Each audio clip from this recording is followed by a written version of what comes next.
Umalingaw-ngaw sa dilim ang pagaspas ng mga paa. Umahango si Ana. Ang bawat paghinay sumasakit sa dibdib. Habang nakatago sa isang sulok ng lumang bodega, sa likod ng malawak na mansyon, ang mga De Los Reyes.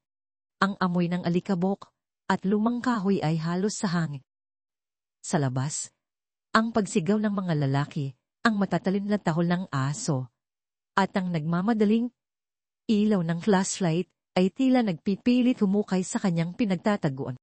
Mahigpit niyang hawak ang isang lumang leather band na ledger, ang patunay ng kasalanan ng kanyang mga amo. Ito ang kanyang tanging pag-asa, ang kanyang tanging alas.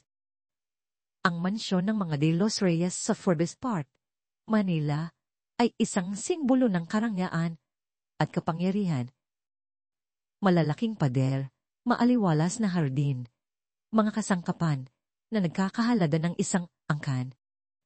Ngunit para kay Ana, isa itong gilded cage, isang kulungan na ngayon ay nagiging impyerno. Isang linggo lang ang nakalipas, isang ordinaryong araw sa paglilinis ng silid, aklatan ni Don Ricardo de los Reyes, ang patriarka ng pamilya, at ang ama ni Señora Sofia. Habang pinupunasan niya ang makapal na alikabok mula sa mga estante, nahagip ng kanyang mata ang isang lumang libro na nakatago sa likod ng isang hilera ng mga ensiklopedya. Hindi ito karaniwang libro, walang titulo sa gulugod, at ang balat ay gawa sa marupok na balat na mayroon ng mga lamat. Sa kanyang likas sa pag-usisa, at dahil din sa buredom, dahan niya itong binuksan. Ang kanyang mga mata ay nanlaki habang binabasa niya ang laman. Hindi ito kwento o almanak. Ito ay isang ledger, isang talaan ng mga transaksyon. Mga petsa, mga pangalan na hindi niya kilala at mga halaga. Napakalaking halaga. Ilang milyong piso. Sa sinula, hindi niya maintindihan. Ngunit nang makita niya ang mga salitang Yolanda Relief Fund, Tacloban Reconstruction, at Ghost Projects, parang may malamig na kamay na humaplos sa kanyang puso. Yolanda. Ang pangalang iyon ay isang sumpa, isang subat na hindi kailanman naghihilom sa kanyang kaluluwa. Ang bagyong iyon ang kumuha sa kanyang pamilya, sa kanyang tahanan, sa kanyang buong buhay. Ang bawat pahina ay tila sumisigaw ng isang tahimik na panaghoy. Mga pundo na dapat sana'y nagligtas ng buhay, nagtayo muli ng mga komunidad, ay napupunta sa bulsa ang mga walang kaluluwang tao. Ang mga ghost projects ay mga proyekto na nabubuhay lamang sa papel, ngunit sa totoong buhay ay mga walang laman ng pangako, pangalibingan ng mga pag-asa. Ang galit ay dahang nagliliyab sa kanyang dibdib. Hindi ito simpleng galit. Ito ay apoy na matagal nang nakatago, ngayon ay naglalabas ng mga alab. Ang kanyang inosending pag-usisa ay naging isang pagsisiwalat ng isang nakatagong kasamaan. Dahan, maingat, ibinalik niya ang ledger sa pinagtataguan nito. Ngunit ang kanyang puso ay kumakabob ng malakas. Hindi na siya makakabalik sa dating Ana. Sa loob ng ilang araw, ang ledger ang naging kanyang anino. Sa tuwing iisa siya sa kanyang maliit na kwarto sa staff quarters, binubuksan niya ito. Sa bawat numero, sa bawat pangalan, nakikita niya ang mukha ng kanyang ina, ng kanyang ama, ng kanyang nakababatang kapatid na babae na kinuha ng baha. Mga mukha ng mga kapitbahay na nagtago sa simbahang bumagsak. Ang kanyang mga kamay ay naninginig habang sinisikap niyang isaisip ang lahat ng impormasyon. Ngunit ang kasamaan ay may sariling mga mata. Isang gabi, habang abala si Ana sa pag-aaral ng mga pahina ng ledger, sa ilalim ng dim na ilaw ng bombilya, biglang bumukas ang pinto. Si Señora Sofia. Ang kanyang mukha ay seryoso, at ang kanyang mga mata ay nagtagal sa mga kamay ni Ana, na mabilis na isinukbit ang ledger sa ilalim ng kanyang unan. Ang pagkabigla at takot sa mukha ni Ana ay hindi na itago. "Ana, anong ginagawa mo?" tanong ni Senyora Sofia. Ang kanyang boses ay malamig at matalin. "Oh, wala po, Senyora." "Nagbabasa lang po," sagot ni Ana. Ang kanyang puso ay tila gustong lumabas sa kanyang dibdib. Hindi siyang ngumiti. "May nararamdaman akong kakaiba sa'yo nitong mga nakaraang araw, Ana. Tandaan mo, ang katapatan ng pinakamahalagang katangian sa bahay na ito." Umalis si Senyora Sofia, ngunit ang kanyang mga mata ay nanatiling nakabaon sa isipan ni Ana. Alam niyang may hinala, at ang hinala ay mabilis na nagiging katotohanan sa loob ng mga pader, ang mansyon ng De Los Reyes. Kinabukasan, isang gulo ang bumulabog sa bahay. Nawawala raw ang singsing ni Senyora Sofia, isang heirloom na napakahalaga. Sumugod si Don Ricardo, ang kanyang mukha ay galit na galit. "Hahanapin natin yan. Simulan niyo sa staff quarters, walang makakalabas hanggat hindi natin nakikita." Alam ni Ana na ito ang pagkakataon. Walang nawawalang singsing. Ito ay isang rose. Nagmamadali siyang bumalik sa kanyang kwarto. Ang ledger ay mahigpit na nakatago sa ilalim ng kanyang danit. Ngunit huli na. Ang mga gwardya ay nasa kanyang kwarto na. Hinila ng isa ang kanyang braso. Ang isa pa ay naghahalugog sa kanyang mga ganit. "Analian?" tanong ng isang gwardya. Hawak ang ledger na nahulog mula sa kanyang damit habang siya ay nagpupumigas. Nahulog ang lahat ng panlaban ni Ana. Nakita ni Don Ricardo ang ledger. Ang kanyang mukha ay nagdilim. "Ikaw na taksil. Anong ginawa mo rito? Magnanakaw ka, Ate Spia. Kung mayroon kang mga hiling o puna, mangyaring mag-comment para ipaalam sa akin." Lubos na nagpapasalamat si Inday Andrea. Ang mga salita ay tila bumubulusok mula sa isang malalim na balon ng puot. Ngunit hindi niya inintindi. Ang tanging nakita niya ay ang oportunidad na makatakas. Sa isang iglap, siniko niya ang gwardyang humahawak sa kanya at nagtatakbo. Tumakbo siya, hindi alintana, ang mga sigaw sa kanyang likuran. Tumaan siya sa malawak na pasilyo, ang mga marmol na sahig ay tila nagiging madulas sa kanyang mga paa. Ang mga mamahaling kurtina ay tila nagiging mga multo na sumasayaw sa hangin. Narinig niya ang yapak ng mga humahabol sa kanya, ang boses ni Don Ricardo, na uutos ng hulihin siya. Tumalon siya sa isang bintana na sinira ang salamin at bumagsak sa may halamanan. Ang kanyang balat ay nasugatan, ngunit hindi niya alinta. Tumakbo siya sa gitna ng mga pinutol na halaman sa lilim ng mga matataas na puno.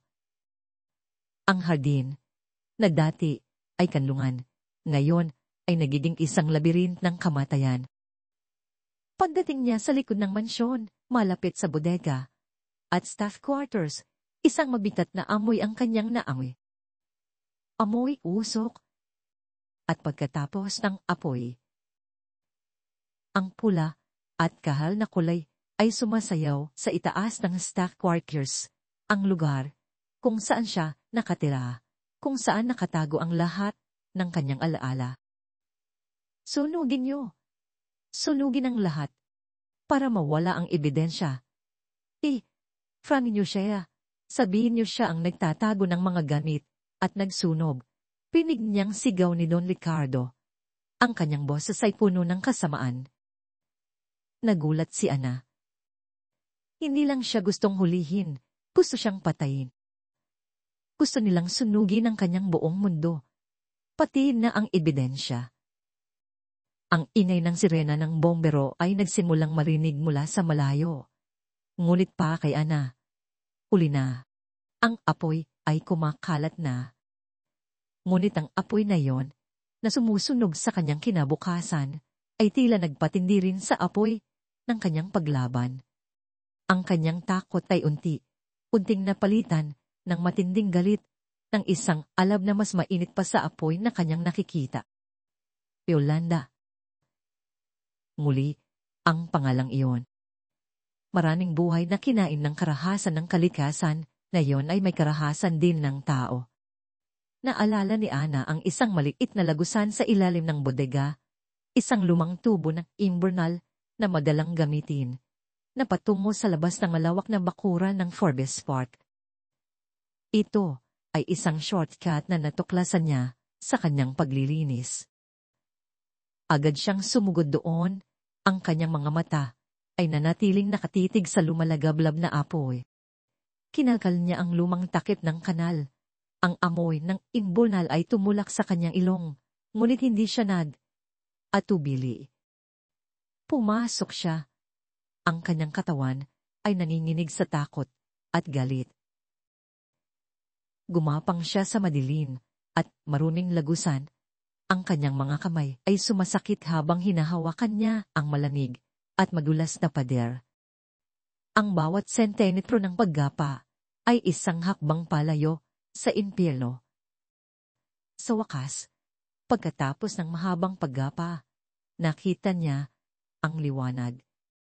Lumabas siya sa isang eskinita sa labas ng Forbes Park, sa isang lugar na puno ng maliliit na bahay at masikip na kalye.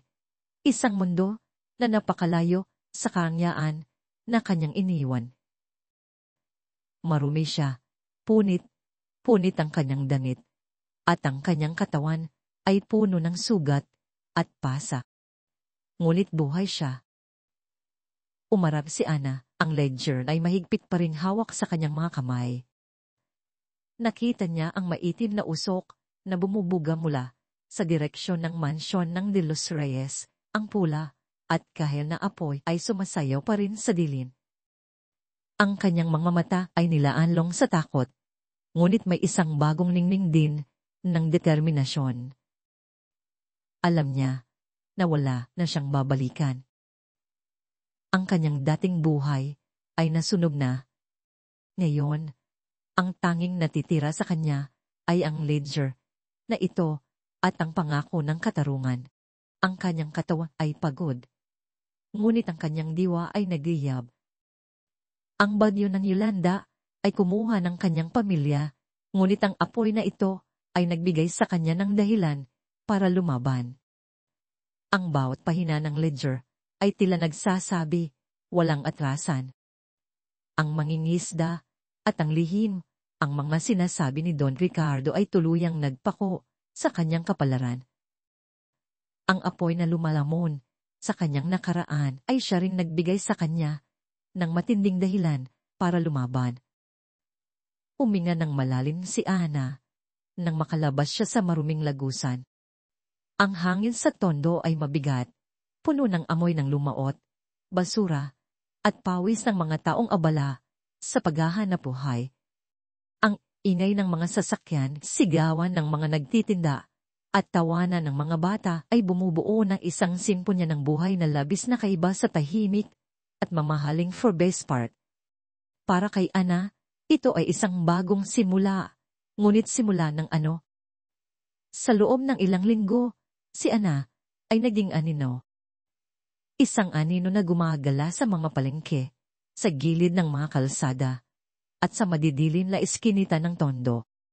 Ang kanyang dati maayos na uniform ng katulong ay ngayon ay basahan na, punit, at puno ng dumi. Ang kanyang mga kamay, na dati isanay sa paglilinis ng mga mamahaling kasangkapan, ay ngayon ay gasgas at magaspang sa pagbubuhat ng mga kahon ng isda, paghuhugas ng pinggan sa isang karinderya o pagtitinda ng gulay sa umaga. Ang bawat sentimo ay mahalaga. Bawat kain ay isang biyaya. Ang gutom ay kanyang kasama, ang takot ay kanyang anino. Sa bawat kanto, Sa bawat mukha na nakikita niya, may pangamba siyang baka may nakakakilala sa kanya. Baka may manghuhuli sa kanya. Ang ledger, ang kanyang tanging kayamanan at pinakamabigat na pasanin, ay mahigpit niyang itinago sa ilalim ng kanyang mga danit, malapit sa kanyang dibdib. Hindi niya alam kung ano ang gagawin dito, ngunit alam niyang ito ang susi sa lahat. Ito ang kanyang pag-asa, ang kanyang huling baraha. May mga pagkakataong umusbong sa isip niya ang paglapit sa pulisya. Isang hapon, naglakas, loob siyang lumapit sa isang istasyon. Sa loob, mainit at maingay, puno ng mga taong nagrereklamo at mga pulis na mukhang pagod na sa buhay. Huminga siya ng malalim, umakbang, at sinubukang magsalita sa isang pulis na abala sa pagtipa sa computer. Sir, may gusto po sana akong ireklamo. Nagsimula si Ana, ang kanyang boses ay naninginig. Tumingin sa kanya ang pulis, ang kanyang mga mata ay walang kibo, at mukhang nandidiri sa marumi niyang anyo. Ano yan? Inin. Anong problema? Sinimulan ni Ana ang kanyang kwento, mula sa pagtuklas ng ledger hanggang sa pagtakas niya sa mansyon ng mga De Los Reyes. Nagsalita siya tungkol sa Yolanda Relief Fund, sa mga ghost projects, sa pagpaplaya ng bahay. Ngunit habang nagsasalita siya, nakita niya ang unting pagkawala ng interes sa mukha ng pulis. Hindi niya naramdaman ang pag-asa, sa halip ay pagdududa. Ano bang pinagsasabi mo, Ainen? Ang mga De Los Reyes. Sila ang isa sa pinakamayaman at pinakarespektadong pamilya sa bansa. Ang sabi ng pulis na tila nagpitigil ng tawa. Ikaw, mukhang naliligaw ka lang ata. Gutom ka lang ba? Gusto mo ng tinapay? Ang mga salita ay parang suntok sa kanyang sikmura. Ang pag-asa niya ay naglaho na parang bula. Hindi siya pinaniwalaan. Ang kapangyarihan ng mga De Los Reyes ay hindi lamang sa kayamanan at impluwensya, kundi maging sa takot at pagpapatahimik. Ang istasyon ng pulisya na dapat, sana, ikanlungan ng katarungan ay naging isang pader na hindi niya kayang tunggain. Lumabas siya, ang kanyang mga mata ay nanlumo, ang kanyang puso ay nalalamig. Iisa siya. Tuluyan siyang iisa sa laban na ito. Isang gabi, habang bumubuhos ang ulan, ang mga lansangan ng tondo ay lalo pang naging madilim at mapanganib. Si Ana, basa, at giniginaw, ay naglalakad sa isang makipot na eskinita. Ang kanyang mga kamay ay mahigpit na nakakapit sa ledger na nakatago sa ilalim ng kanyang punit na jacket. Ang kislap ng kidlat ay nagbibigay ng panandaliang liwanag sa kanyang daan. Kasunod ang dagundong ng kulog na nagpapalala ang kanyang pangamba. Bigla, mula sa madilim na sulok, may 3 lalaki ang humarang sa kanyang dadaanan. Ang kanilang mga mata ay nagniningning sa dirin, at ang kanilang mga ngiti ay puno ng pagbabanta. Aba, may dila na gumagala si gabi. Mukhang may mapapakinabangan tayo rito, ang sabi ng isa, habang lumalapit sila. Ang kanyang puso ay lumundag sa takot. Alam niyang wala siyang maibibigay. Sinubukan niyang tumakbo, ngunit hinarangan siya ng 2. Inawakan siya ng isa sa braso, at ang isa naman ay sinubukang abuti ang kanyang bulsa. Itawan niyo ako, sigaw ni Ana, ang kanyang boses ay puno ng desperation. Ngunit bago pa manila siya, tuluyang maipit. Isang anino ang biglang sumulpot mula sa kadiliman.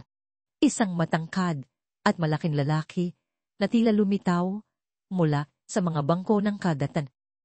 Sa isang mabilis na kilos, siniko niya ang isa sa mga humaharang kay Ana at sinipa ang isa pa.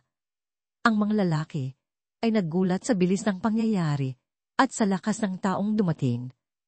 Pitawan niyo siya. Ang malalim na boses ng lalaki na puno ng awtoridad na nagpapatindig balahibo. Ang mga tulisan ay nagkatinginan at nang makita ang determinasyon sa mukha ng lalaki, tumakbo sila ng mabilis, nawala sa dilim ng eskinita. Iniwan nila si Ana na nanginginig sa takot.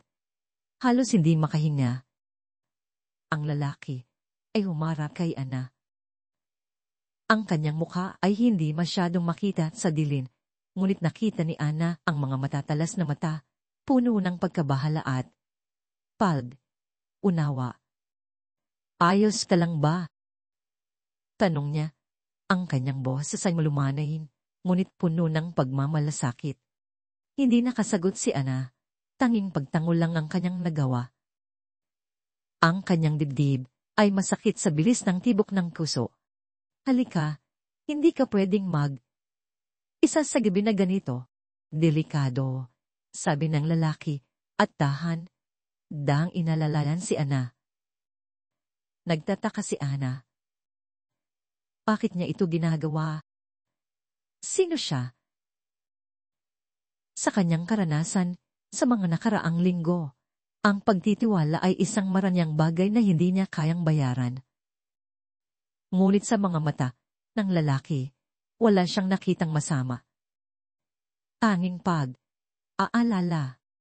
Dinala siya ng lalaki sa isang maliit na kubo, nagawa sa pinagtagpi, agping kahoy, at lata. Malapit sa pier. Ang amoy ng alon at sariwang isda ay bumalos sa hangin. Sa loob, simple, ngunit malinis. May maliit na kalan, isang banig, at isang mesa na may lampara de gas. Ako nga pala si Elias, pagpapakilala niya habang sinisindihan ang lampara. Mangingisda. Ang liwanag ng lampara ay nagbigay ng kulay sa mukha ni Elias. Siya ay mayroong matipunong pangangatawan, balat na kayumanggi sa araw at dagat at mga mata na tila may malalim na kwentong kinikinkin. Nakita niya ang pagkasira sa puso ni Ana, ngunit mayroon ding matinding apoy na hindi kayang patayin ng takot.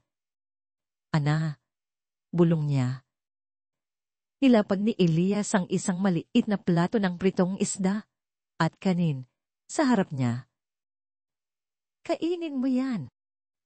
Mukhang hindi ka pa kumakain ng maayos. Initigan ni Ana ang pagkain. Ang gutom ay matagal nang gumapang sa kanyang katawan, ngunit ang kanyang pag-iingat ay nananatili. Ngunit sa uli, ang gutom ay nanaig. Nagsimula siyang kumain, dahan-dahan sa simula. Pagkatapos ay mabilis, tila takot na mawala ang pagkain. Habang kumakain, nagkuwento si Elias. Hindi niya pinilit si Ana na magsalita. Sa halip, ay ibinahagi niya ang kanyang sariling kwento. Ako'y mula sa Tacloban, nagsimula siya. Ang pangalang iyon ay nagpatindig ng balahibo ni Ana. Tacloban, Yolanda. Naningisda ako doon noon, kasama ang aking ama. May sarili kaming bangka, may maliit na bahay sa tabing dagat. May asawa ako at isang anak na lalaki. 5 taong gulang. Uminto si Elias at tumingin sa labas ng bintana sa kadiliman ng gabi. Ang kanyang mga mata ay nagtislapan sa lungkot.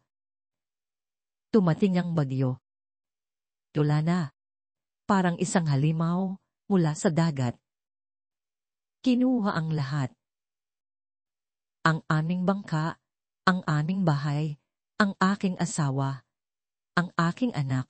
Ang kanyang boses ay naglapat, ngunit hindi bumalik sa kanyang mga mata ang luha. Tila naubos na ang kanyang luha. Matagal na. Si Ana ay nakikinig. Ang bawat salita ni Elias ay bumubuhay sa kanyang sariling bangungot.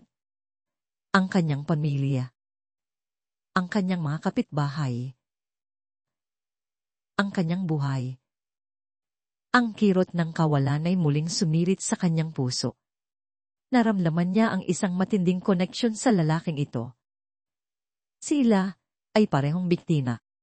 Sila ay parehong nakaligtas. Kaya ako napadpad dito, sa Maynila, patuloy ni Elias, huminga ng malalim. Nagbabaka, sakali, naghahanap ng bagong buhay. Ngunit ang Tacloban ang Yolanda. Hindi ko makakalimutan.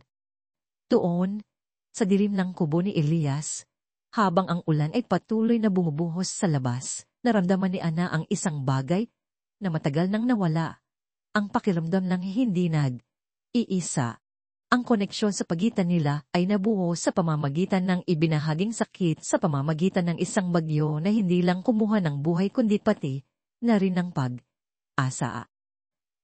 Dahan, sa kabila ng kanyang pag-iingat, inabot ni Ana ang ledger. Elias, sabi niya, ang kanyang boses ay halos pabulong. May ipapakita ako sa iyo. Ibinigay niya ang lumang libro kay Elias. Nagtaka si Elias, ngunit kinuha niya ito. Sa ilalim ng dim na ilaw ng lampara, pinuksan niya ang ledger. Ang kanyang mga mata ay sinundan ang bawat hilera ng numero, bawat pangalan, bawat transaksyon. Nang makita niya ang mga salitang Yolanda Relief Fund, Tacloban Reconstruction, at Ghost Projects, nanlaki ang kanyang mga mata. Ang kanyang mukha ay unting nagdilim. Ang kanyang mga panga ay nagnyangalit. Ano to? Ang tanong niya. Ang kanyang boses ay malalim at nagbabanta. Ipinaliwanag ni Ana ang lahat. Mula sa pagtuklas niya hanggang sa pagpaplano ni Don Ricardo na sununin ang ebidensya. Nang marinig ni Elias ang pangalan ng De Los Reyes, ang kanyang mga mata ay nagliyab sa galit. Ang mga De Los Reyes, ang mga demonyong yan, naririnig ko ang pangalan nila. Sila raw ang may hawak ng mga proyekto doon sa anin. Ang mga pondo na dapat sana'y nagtayo ulit na aming mga bahay, nagpakain sa aming mga anak, kaya pala walang dumating. Kaya pala ang daming namatay dahil walang tulong. Ang bawat salita ay bumubukal mula sa lalim ng kanyang kawalan. Ang personal na sakit ni Elias ay naghalo sa katotohanan ng ledger. Ang pagiging biktima niya ay ngayon ay may mukha na ang mukha ng mga De Los Reyes at ang katotohanan ng isang nakatagong kasamaan. Hinawakan ni Elias ang ledger, ang kanyang mga kamay ay nanginginig sa puot. Ngunit sa pagitan ng puot, mayroong isang bagay na umusbong. Isang matinding determinasyon. Hindi ito pwede, Ana. Hindi ito pwedeng manatiling lihin. Sa mga mata ni Ana, nakita niya hindi lang ang galit, kundi pati na rin ang isang pangako. Hindi na siya iisa. Sa unahang pagkakataon mula nang mawala ang lahat, naramdaman niya ang isang bagong pag-asa. Hindi lang para sa kanyang sarili, kundi para sa lahat ng biktima ng Yolanda. Nagkatinginan sila. Ang kanilang mga mata ay nagpapakita ng parehong pagkasira at parehong alam ng paglaban. Ang kamay ni Elias ay dahang humawak sa kamay ni Ana. Isang tahimik na pangako, isang tahimik na alyansa. Sa ilalim lang din laliwanag ng lampara, habang ang bawat pahina ng ledger ay tila nagsasabi ng kwento ng libong buhay na nawala. Ang isang bagong liwanag ay nagsimulang suminag sa pagitan nila. Hindi na ito laban ni Ana lang. Laban na nilang dalawa. Ang pag-asa at ang pag-ibig ay nagsimulang magbunga sa gitna ng kadiliman.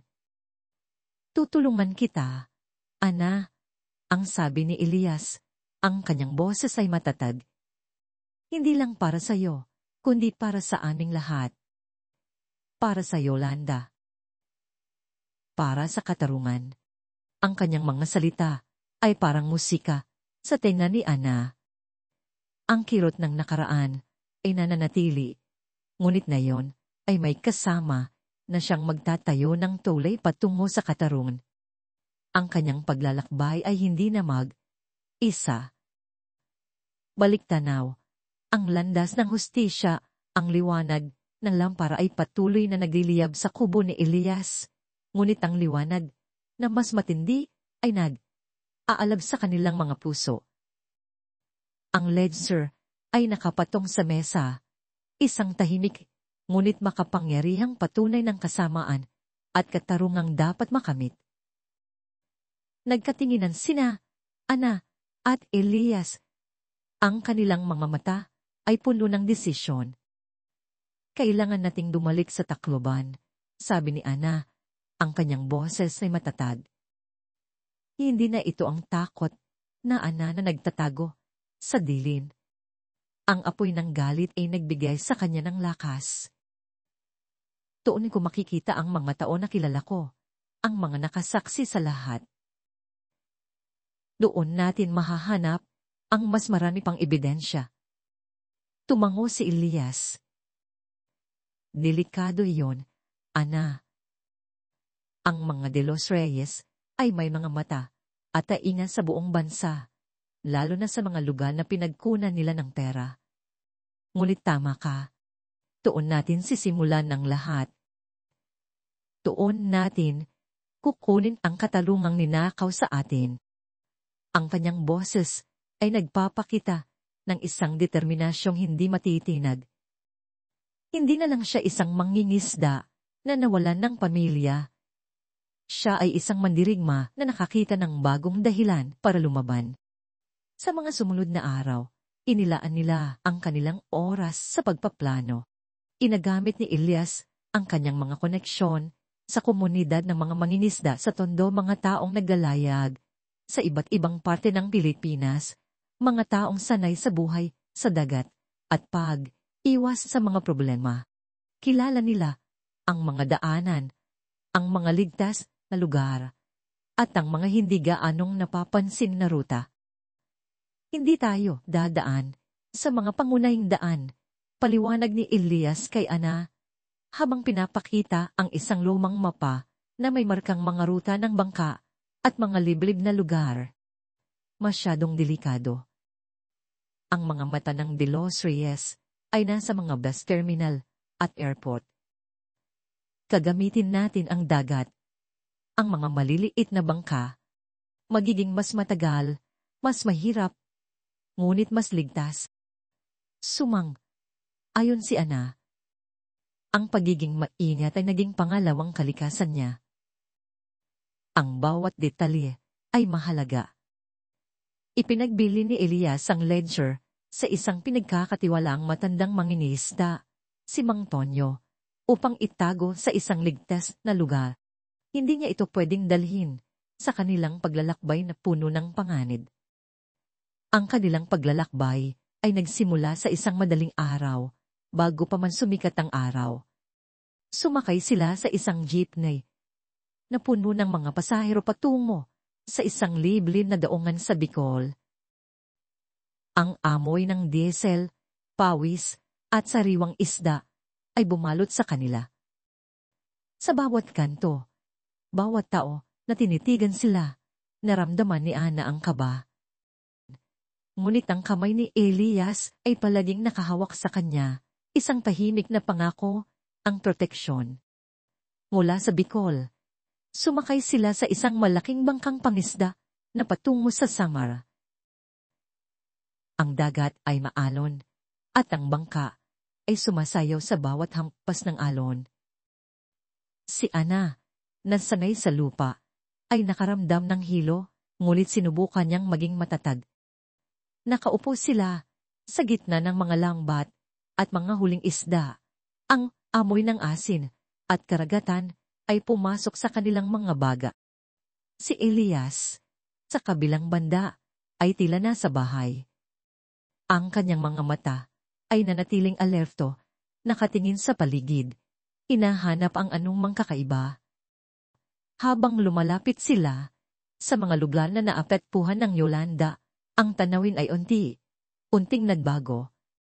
Ang dating makulay na mga komunidad ay pinalitan ng mga pilapil ng mga bato at halong debris.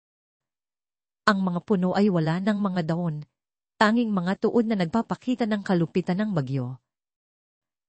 Ang mga bahay ay ginawa mula sa tagping materyales.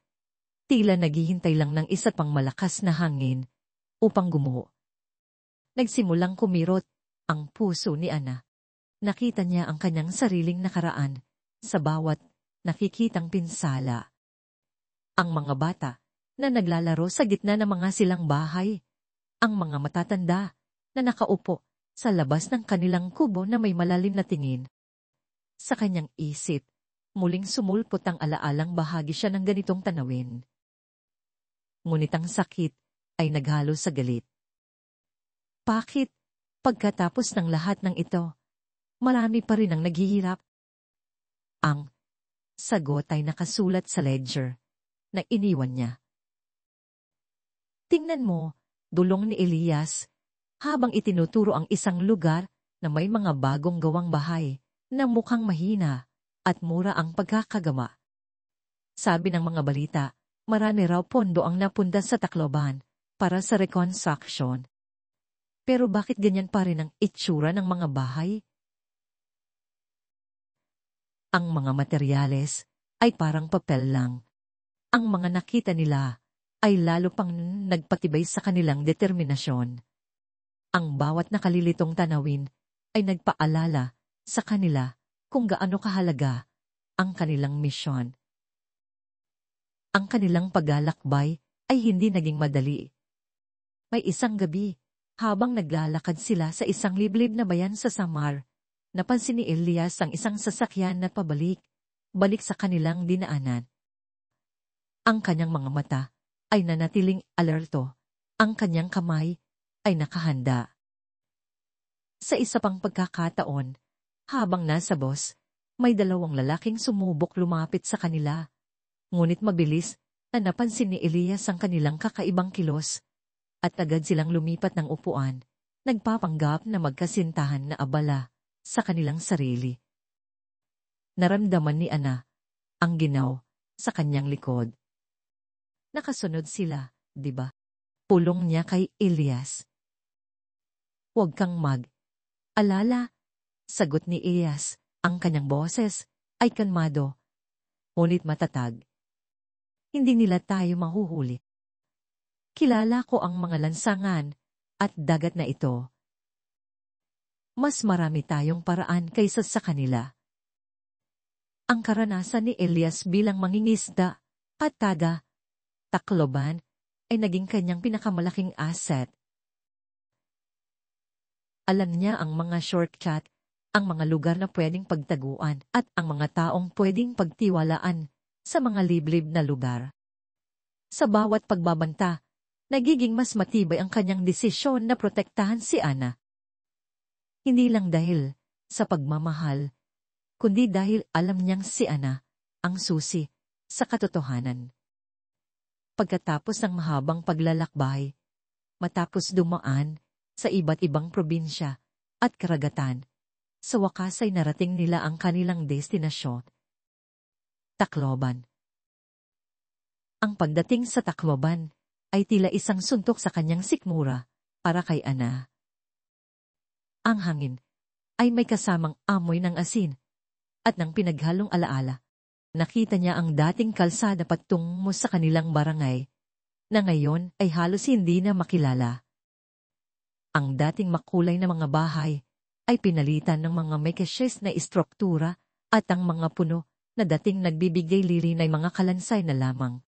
Tuon ang bahay namin, Elias, bulong ni Ana, habang nakaturo sa isang lugar na ngayon puno ng mga bato at lumang kahoy. Tuon ko, kasama si Mama, si Papa, at si Lia. Ang kanyang boses ay halos hindi marinig. Ang bawat hakbang ay tila nagpapabalik sa kanya sa bangungot. Nakikita niya ang mga mukha ng mga kapitbahay, ang tawanan ng mga bata, ang simoy ng hangin na nagdadala ng amoy ng lutong tinapa. Ngayon, ang lahat ay tahimik. Ang tanging ingay ay ang tibok ng kanyang sariling puso na sumisigaw ng sakit. Inawakan ni Elias ang kanyang kamay, mahigpit. Alam ko, Ana, sabi niya. Ang kanyang mga mata ay nanlumurin. Nakita niya ang kanyang sariling tahanan sa bawat lugar na nadaanan nila. Ang kanyang sariling pamilya sa bawat alaala ni Ana. Ang dagat na dating pinagmulan ng kanilang buhay ay siya ring kumuha ng lahat.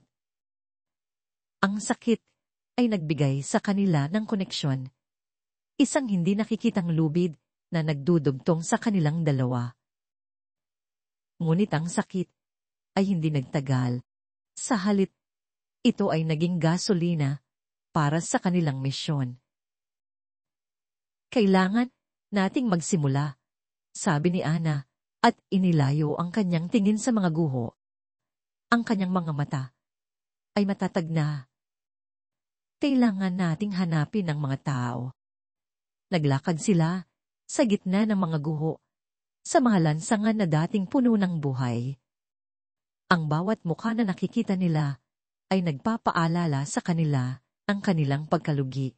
Ngunit mayroon ding asa na makahanap ng mga taong may alaala at makakatulong sa kanila. Ana.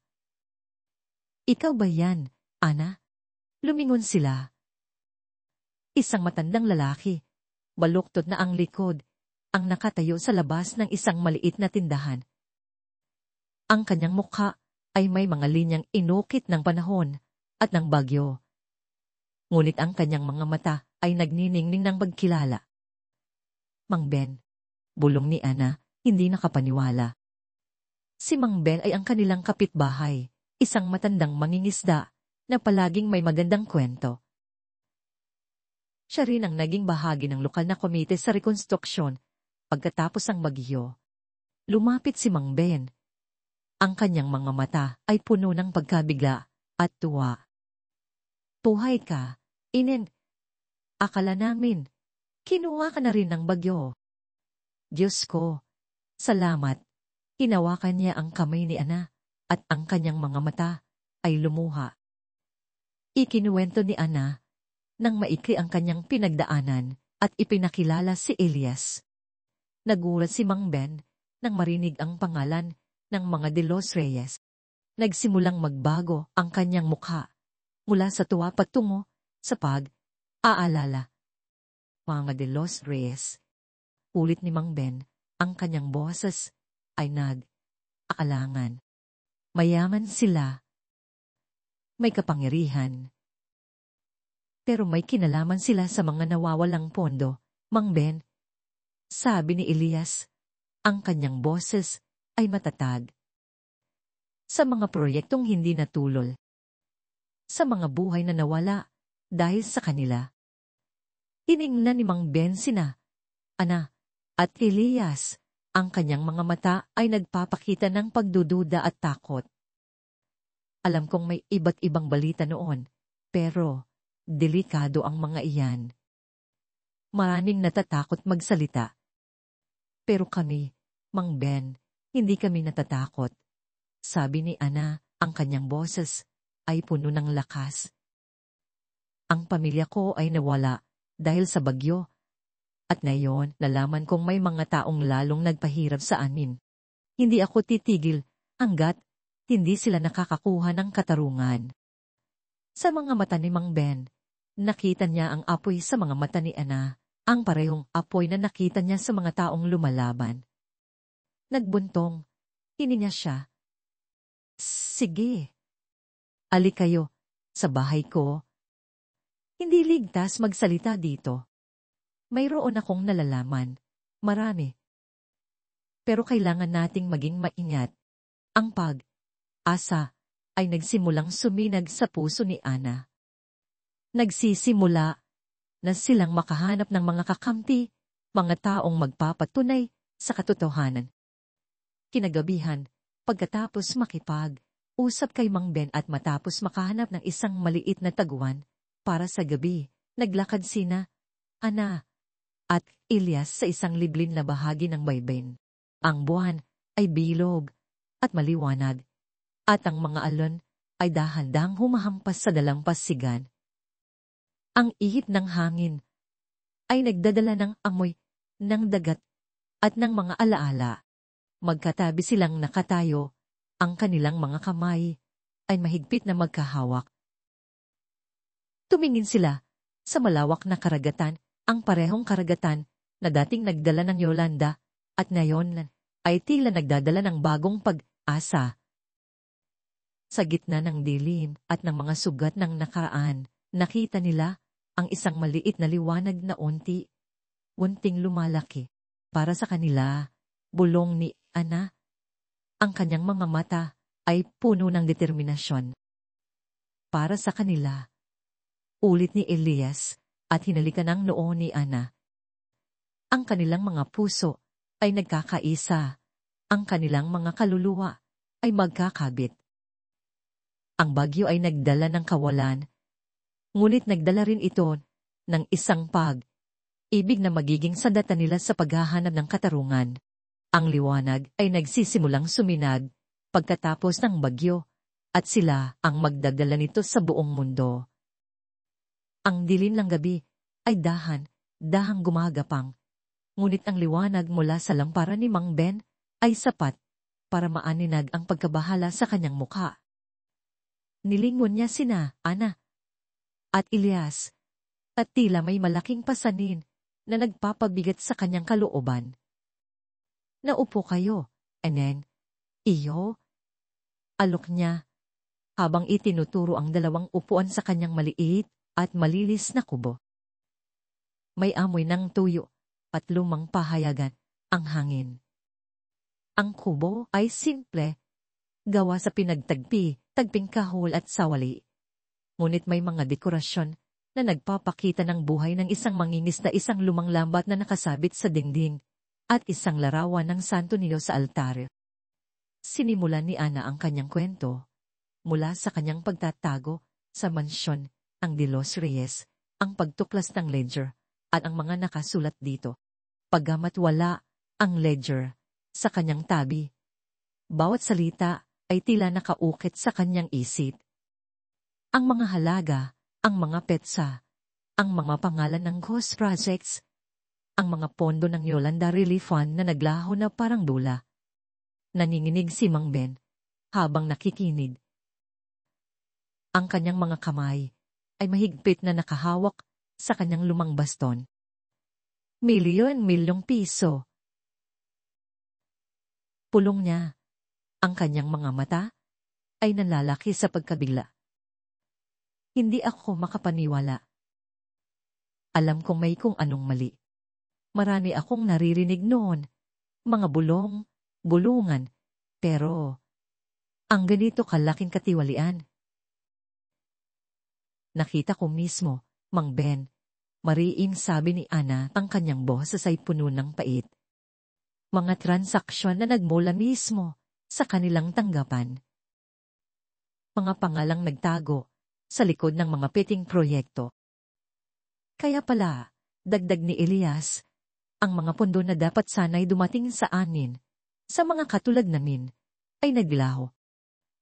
Kaya pala hanggang ngayon, marami pa rin sa Tacloban ang naghihirap, nakatira sa mga bahay na halos gumuho, na doon, sa maiit na kubo, unting lumabas ang mga nakatagong kwento ni Mang Ben.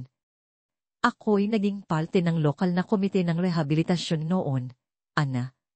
Hindi ko man gustuhin, pero kailangan ko magsalita. Marami kaming naiulat na mga anomalya. Pangako ng pabaha na hindi natupad. Mga donasyon na hindi nakarating sa mga tao. May mga proyekto raw na nagtayo ng mga bagong bahay. Pero hindi man lang namin nakita ang mga ito. Patuloy niya, o kung mayroon man, ang mga materyales ay parang pinulot lang sa basura. Hindi matibay. Kaya nga marami pa ring pamilya ang nakatira sa mga tent o sa mga kubo na gawa sa pinagtagpi tagping materyales sineng. Doon nila nalaman ang mas masakit na katotohanan. Ang mga opisyal ng gobyerno sa lokal na antas ay tila nabili na ng mga De Los Reyes o kaya ay pinagbantaan upang manahimik. Ang sinumang nagtangkang magsalita ay bigla na lang naglaho o nakaranas ng matinding pagbabanta. Ang mga De Los Reyes na may hawak sa pera ay may hawak din sa kapangyarihan at sa takot ng mga tao. Kinabukasan, sa ilalim ng mainit na araw ng Tacloban, kasama si Mang Ben, sinimulan nina Ana at Elias ang paglalakbay sa mga ghost projects. Ang bawat hakbang ay tila naglalantad ng isang bagong sugat. Dito raw dapat nakatayo ang isang komunidad ng mga bahay, sabi ni Mang Ben, habang nakaturo sa isang malawak na lupain na puno ng damo at mga kalat. Tanging ang mga pundasyon na halos hindi na makita, ang mga butas sa lupa, ang nagpapatunay na mayroon ng sinimulan doon. Ngunit walang natapos. Walang tirahan. Walang buhay. Ang mga materyales ay galing sa Manila. Sinabi nila, dagdag niya, pero tanging mga silang semento, mga pinutol na kahoy, ang natira rito. Ito, ang mga bahay na nabubuhay lang sa papel. Sa papel, nakatayo ang isang buong komunidad. Sa totoong buhay, wala. Ang isa pang lugar na kanilang pinuntahan ay ang Community Center for Yolanda Dactines. Isang gusali na may sirang bubong, bitak na pader, at mga bintanang wala ng salamin. Ang mga sahig ay puno ng alikabok at kalat. Malayo sa isang center para sa komunidad, ito ay tila isang lugar na pinagmumutuhan ng mga pangako. Ito raw ang isang proyekto ng Bantay ng Liwanag. Sabi ni Mang Ben, ang kanyang boses ay may bahid ng pagdududa. Isang international na organisasyon na nagbibigay ng tulong. Noong una, malaki ang respeto namin sa kanila. Ang dami nilang tulong na naibigay sa simula.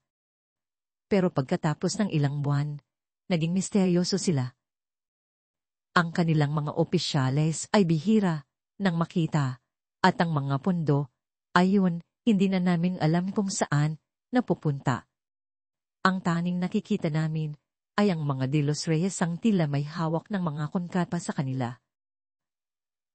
Ang pangalang Bantay ng Liwanag ay tila tumama kay Ana. The Light Bearers. Isang pangalan na nagbibigay pag-asa, ngunit ngayon ay may bakas ng kadiliman. Ito ang unang pagkakataon na may internasyonal na organisasyon na nabanggit at ang implikasyon nito ay nagpatindig. Balahibo kay Ana at Elias. Hindi lang pala isang pamilya ang kasangkot. Habang naglalakad sila, nakasalubong nila ang isang matandang babae na nakaupo sa labas ng kanyang maliit na kubo, abala sa paghabi ng banig. Ang kanyang mukha ay puno ng lungkot at ang kanyang mga mata ay blanko. Aling Cora, tawag ni Mang Ben. Kumusta po kayo? Tuminyala si Aling Cora, ang kanyang mga mata ay nanatiling may lungkot. Ganito pa rin, Mang Ben. Naghihintay. Nag-ihisit.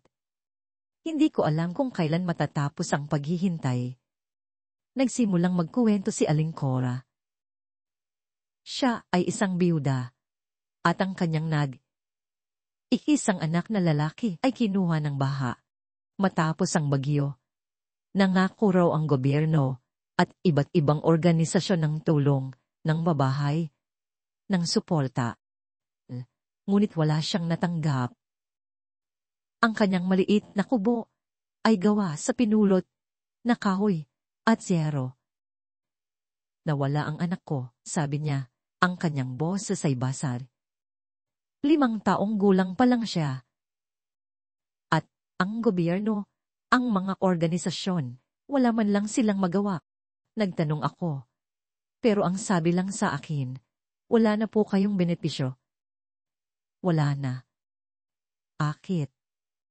Hindi ko alam.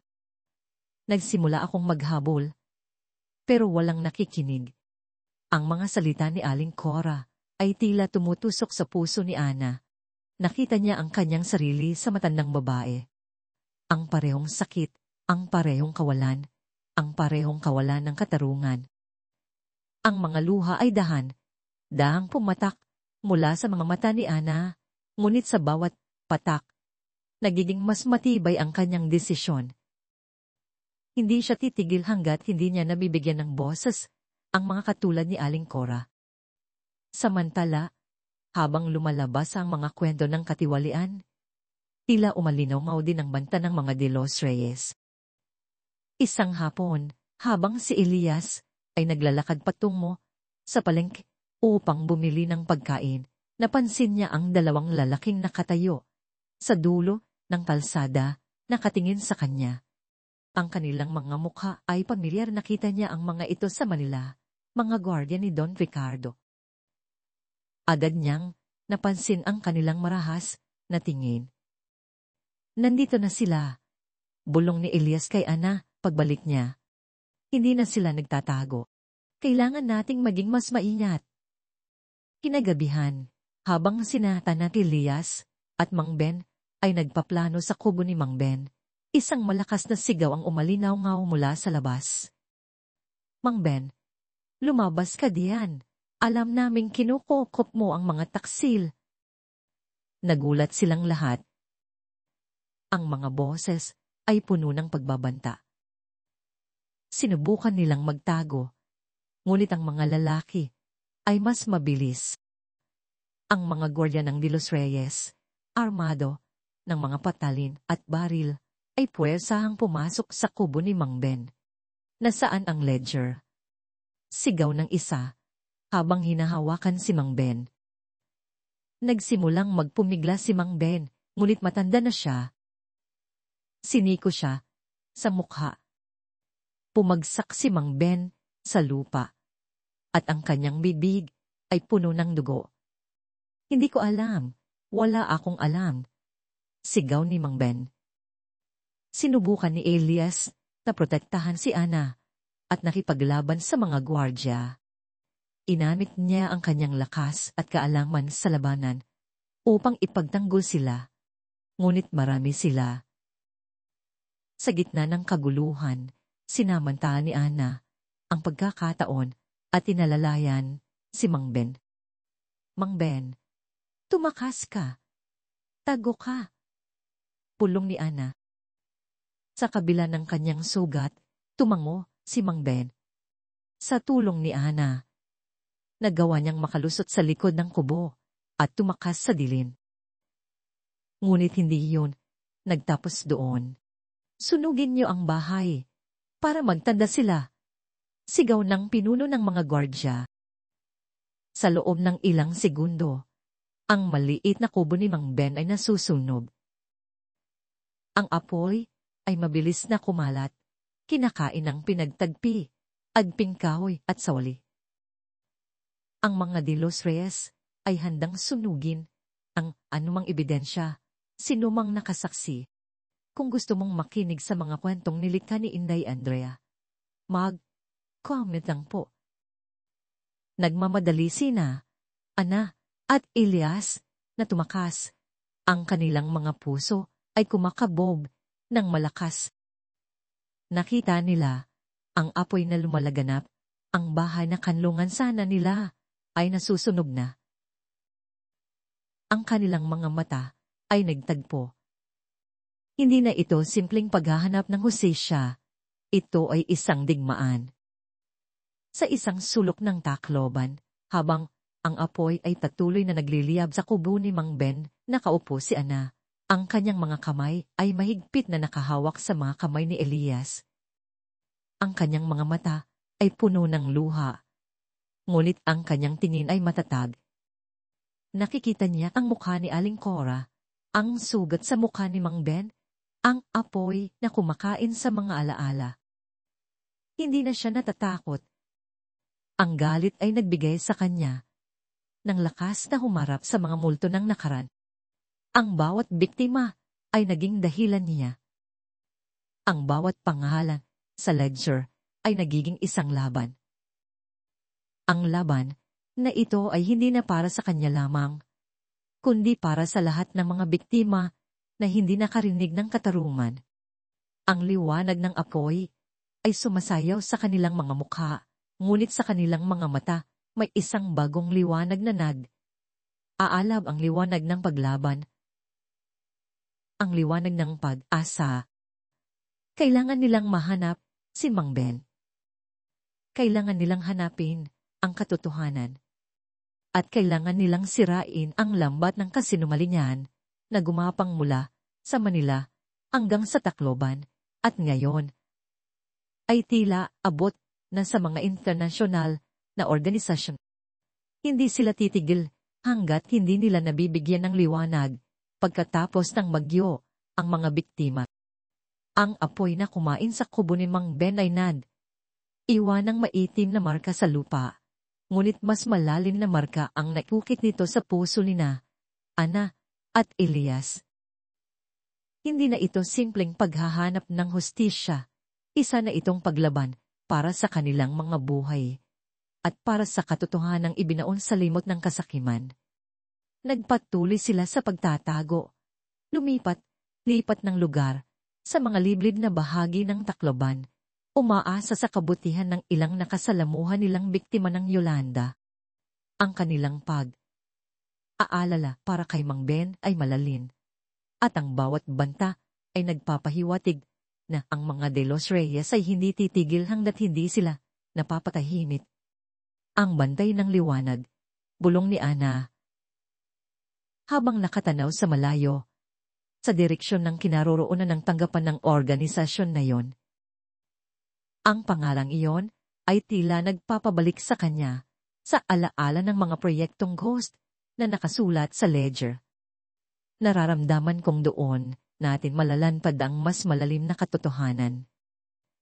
Kung gaano kalaki ang katiwalian ng mga De Los Reyes, imposibleng sila lang ang gumawa.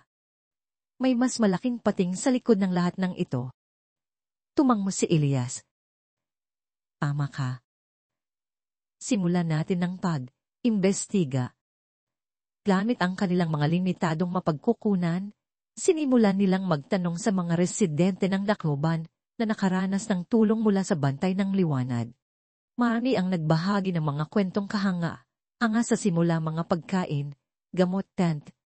Ngunit sa paglipas ng panahon, lalo na matapos ang ilang buwan mula sa bagyo, tila naglaho na ang sigla ng bantay ng liwanag. Ang kanilang mga proyektong pangmatagalan, tulad ng pabahay at kabuhayan, ay bihira nang matapos. Ang mga opisyalis nila ay hindi na rin makita. Sa tulong ng isang matandang guro, si Aling Norma, na dating aktibong voluntaryo para sa bantay ng liwanag, nakuha nila ang ilang lumang report at brochure ng organisasyon.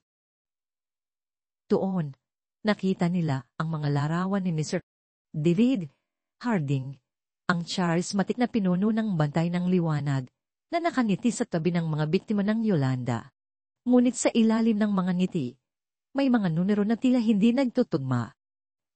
Ito, sabi ni Ana, habang itinuturo ang isang bahagi ng report. Nakatala dito na naglaan sila ng 50 milyong piso para sa resettlement project sa isa sa mga bayan sa Tacloban. Pero ito, tingnan mo ang listahan ng mga contractors. Doon, nakasulat ang mga pangalan ng kumpanya na nakita ni Ana sa ledger ng mga De Los Reyes, pangakumpanyang pangalan lang, walang totoong opisina o proyekto. Ang mga shell companies, ang pamilya De Los Reyes. Ang koneksyon ay hindi na maitago. Ang bantay ng liwanag ay hindi lang nakikipag-ugnayan sa mga De Los Reyes. Sila ay magkasabwat. Ang bantay ng liwanag ay nagpapakilalang anghel, pero demonyo pala ang totoo nilang muka. Galit na bulong ni Elias. Ang kanilang pagkadiskubre ay nagbigay ng bagong bigat sa kanilang malika. Hindi lang ito tungkol sa mga De Los Reyes, kundi tungkol sa isang mas malaking lambat ng kasinungalingan na lumalampas sa hangganan ng Pilipinas.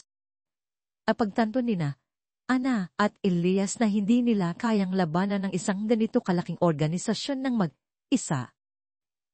Kailangan nila ng tulong mula sa labas. Kailangan nila ng boses na mas malakas kaysa sa kanila. Naalala ni Elias ang isang pangalan na madalas niyang marinig sa mga kwentuhan sa Tondo at maging sa Tacloban at Iglena.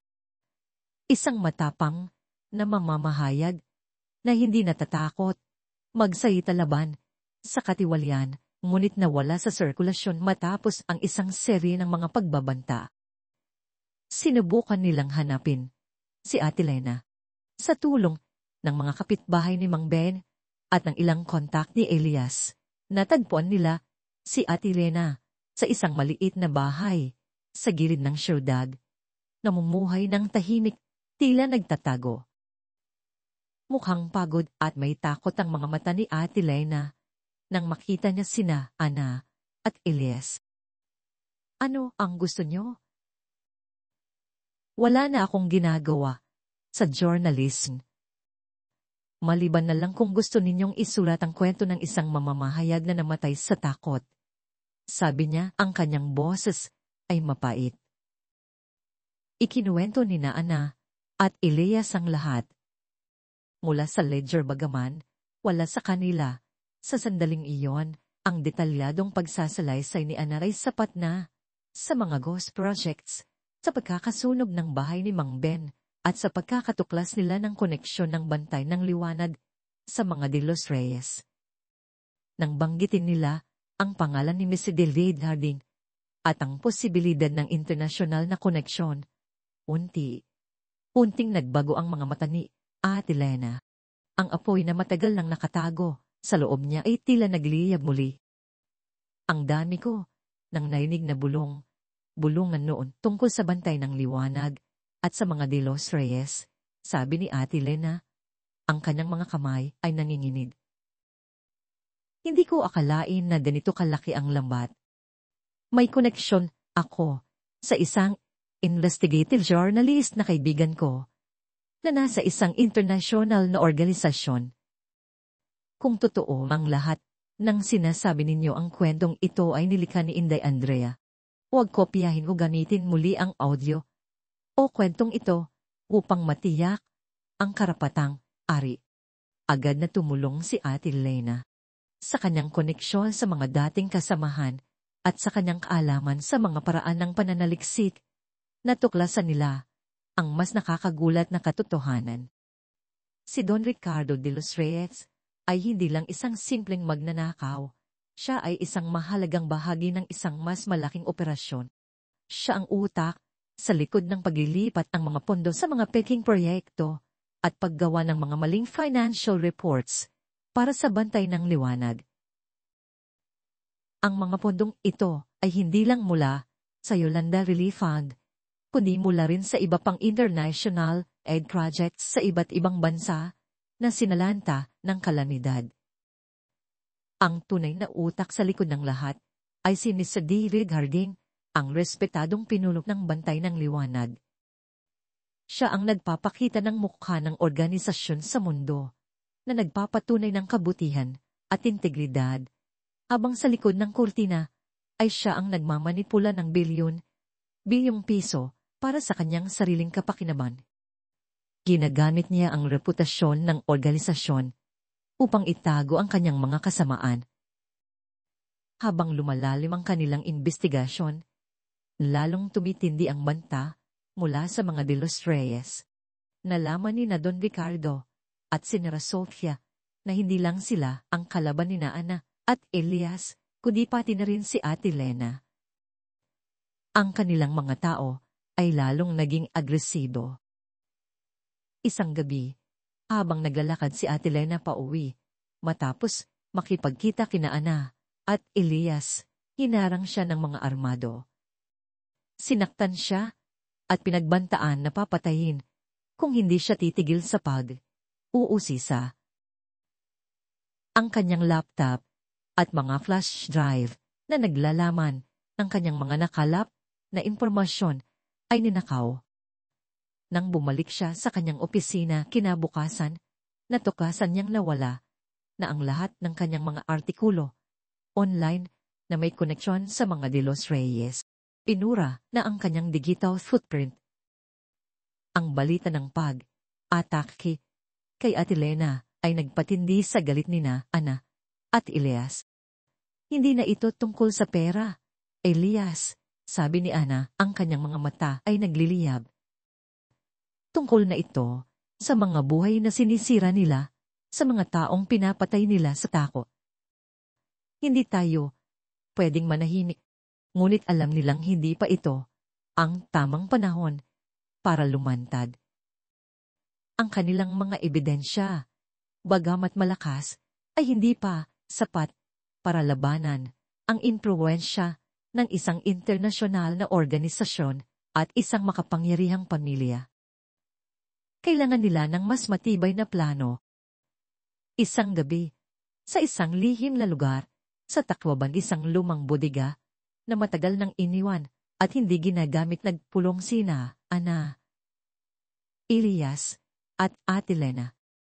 Sa isang lumang mesa, inilatag ni Atilena ang isang mapa ng mundo na may markang mga lugar kung saan may mga proyekto ang bantay ng liwanag.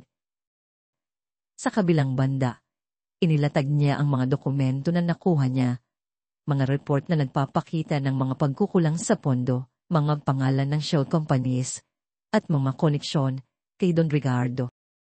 Tinitigan ni Ana ang mapa. Ang kanyang mga mata ay dahang lumaki, habang napagtanto niya ang lawak na operasyon. Hindi lang Tacloban. Hindi lang Pilipinas. Ang lambat ng kasinungalingan ay umabot sa iba't ibang sulok ng mundo, kung saan may mga nagdurusa, kung saan may mga kalamidad na pinagsasamantalahan. Ang bawat markang iyan, sabi ni Atilena, ang kanyang boses ay mababa, ay isang biktima. Isang bansa na naniwala sa bantay ng liwanag. Isang kalamidad na pinagkakitan. Ang mga De Los Reyes ay bahagi lamang ng isang malaking operasyon ng pagmamanipula at katiwalian na pinamumunuan ni Mr. David Harding. Ang bigat ng impormasyon ay tila isang bundok na dumagan sa kanla. Ang tahimik na silid ay puno ng hindi nasasalitang pasanin. Ngunit sa pagitan ng takot at pagkabigla, may isang bagong apoy na nagliliyab sa kanilang mga mata, ang apoy ng determinasyon. Hindi tayo pwedeng umatras, sabi ni Ana, ang kanyang boses ay puno ng kapangyarihan. Kung mananahimik tayo, patuloy silang magpapatuloy sa kanilang mga kasamaan. Kailangan nating ilantad ang lahat. Kailangan nating kumuha ng ledger kay Mang Tonyo, dagdag ni Elias. Kailangan nating patunayan ang bawat salita. Ang kanilang mga isip ay nagtatrabaho ng mabilis, bawat isa ay nagbibigay ng kanilang ideya. Si Ana, na dati isang ordinaryong katulong, ay ngayon ay isang henyo sa pagtukoy ng mga pattern at koneksyon. Si Elias, na dati mangingisda, ay naging isang dalubhasa sa pagtatago at paghahanap ng mga mapagkukunan. At si Atilena, ang mamamahayag na nawalan ng apoy, ay muling nagliliyab sa pagnanais na ilantad ng katotohanan. Ang kanilang pag-ibig na nabuo sa gitna ng trahedya ay naging isang hindi matitinag na pundasyon para sa kanilang laban. Ang bawat banta ay nagpatibay lamang sa kanilang determinasyon. Hindi sila titigil hanggat hindi nila nabibigyan ng liwanag ang bawat sulok ng lambat ng kasinungalingan. Ang daan ay mahaba at puno ng panganib, ngunit sa kanilang pagkakaisa, nakita nila ang pag-asa ng isang bagong umaga. Nagkatinginan sila, at sa kanilang mga mata, ang pangako ng katarungan ay mas maliwanag pa kaysa sa anumang lampara. Pagtutuos at Asa ang apoy ng paglaban ay mas nagliliyab sa puso ni na Ana, Elias, at Ate Lena. Sa ilalim ng takip silim ng Tacloban, nagawa nilang matagpuan si Mang Tonyo, ang matandang mangingisda na pinagkatiwalaan ni Elias ng Ledger. Sa isang lihim na tagpuan, sa gitna ng mga bangka at lambat, ibinigay ni Mang Tonyo ang lumang libro kay Ana. Ang kanyang mga mata ay puno ng pag-asa at pangamba. Yan ang susi sa lahat. Neng, bulong niya, ingatan mo ng husto. Hindi nagtagal. Sa tulong ng mga dating kasamahan ni Ate Lena sa Maynila, nakahanap sila ng paraan upang makabalik sa kabisera ng tahimik. Ginamit nila ang isang lumang cargo boat na nagdadala ng mga produkto mula sa probinsya, nagtago sa gitna ng mga kahon at sako. Ang biyahe ay mahaba at nakakapagod. Ngunit ang bawat galaw ay may layunin. Ang Maynila, ang siyudad, na minsan nang naging kulungan ni Ana, ay ngayon ang magiging sentro ng kanilang laban. Pagdating sa Maynila, lumipat sila sa isang maliit na apartment sa Tondo na inakila ni Ate Lena sa pamamagitan ng isang pinagkakatiwalaang kaibigan. Ang lugar ay malayo sa karangyaan ng Forbes Park. Ngunit ito ang kanilang fortress, ang kanilang command center. Sa bawat gabi, sa ilalim ng dim na ilaw ng bobilya, pinag-aralan nila ang ledger at ang mga impormasyong nakalap ni Ate Lena. Ang bawat pahina ay tila nagbubunyag na mas malalim na lihim, mas malaking kasakiman. Kailangan nating pasukin ang opisina ng Bantay ng Liwanag. Sabi ni Ana, ang kanyang daliri ay nakaturo sa isang address sa Makati. Kailangan natin ng direktang ebidensya mula sa kanila, lalo na ang mga digital files. Hindi lang ang ledger ang magpapatunay ng katiwalian. Tumango si Elias. Delikado iyon. Pero kailangan natin. Anong plano? Si Elias, sa kanyang likas na pagiging resourceful at ang kanyang kanasan sa pag-akyat at pagpasok sa mga lugar na hindi abot ng karaniwan, ang naging utak sa pag-infiltrate. Habang nagtatago, sa dilim ng gabi, nilapitan niya ang gusali ng Bantay ng Liwanag. Pinag-aralan ng bawat sulok, bawat seguridad kamera, bawat posibleng pasukan. Kinagamit niya ang kanyang kasanayan sa paglangoy at paglusot sa mga makipot na espasyo tulad ng isang mangingisda na gumagala sa madilim na karagatan. Isang gabi, habang abala ang karamihan sa Maynila sa pagtulog, si Elias ay gumapang sa mga makipot na bintana, umakyat sa mga tubo, at dahang lumusot sa opisina ng Bantay ng Liwanag. Si Ana at Ate Lena ay naghihintay sa labas. Ang kanilang mga puso ay kumakabog ng malakas. Sa loob, ginamit ni Elias ang kanyang kaalaman sa computer na natutunan niya sa isang dating trabaho upang kopyahin ang mga sensitive files, mga emails, at mga financial report. Samantala, si Ana, sa kanyang pambihirang memorya, ay hinanap ang mga dokumento na nakita niya sa mga ulat ni Ate Lena, mga kontrata na may koneksyon sa mga De Los Reyes, mga lisensya ng mga peking kumpanya. Bawat segundo ay mahalaga.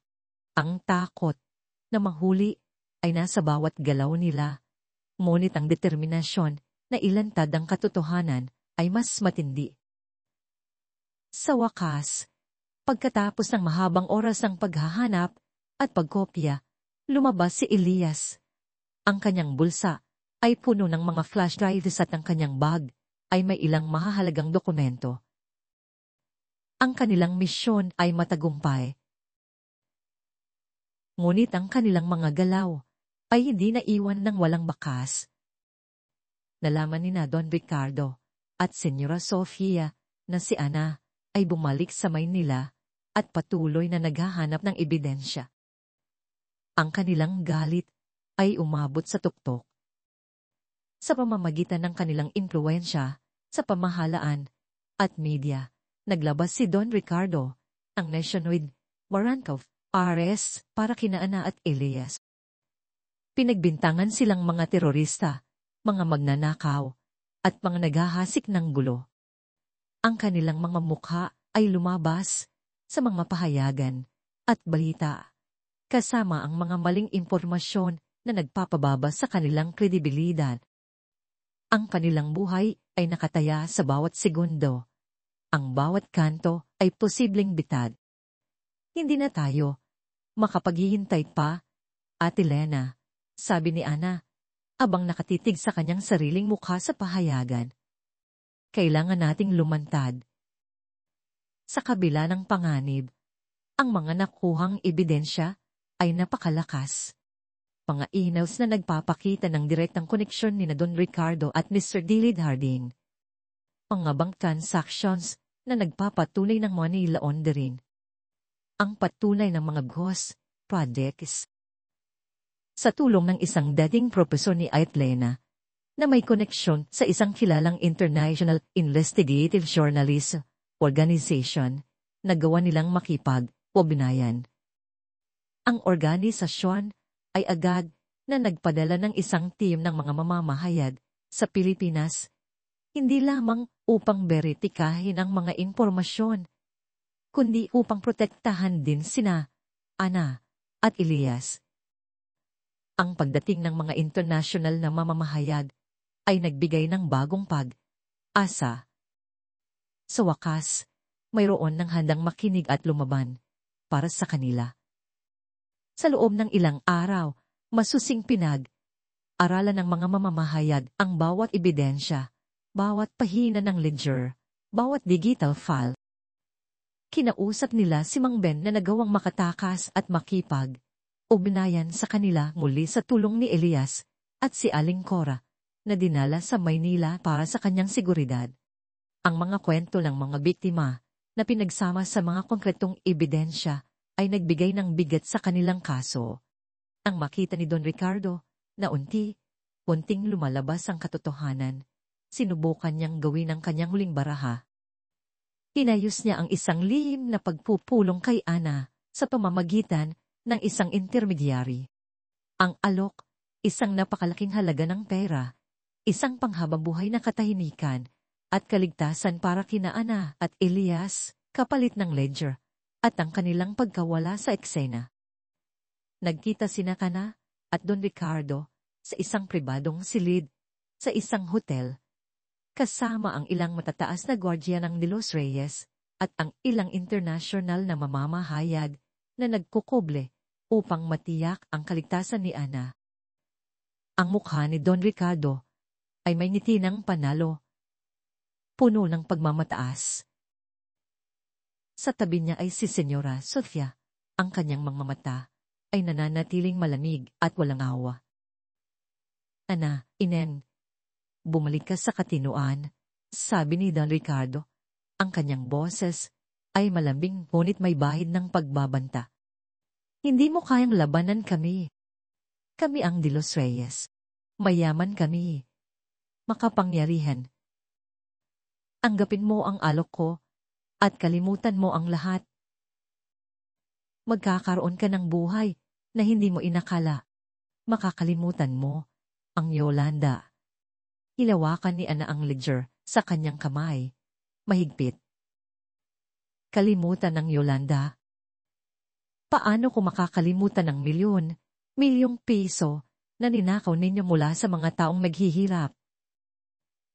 Paano kung makakalimutan ang mga buhay na nawala dahil sa inyong kasakiman?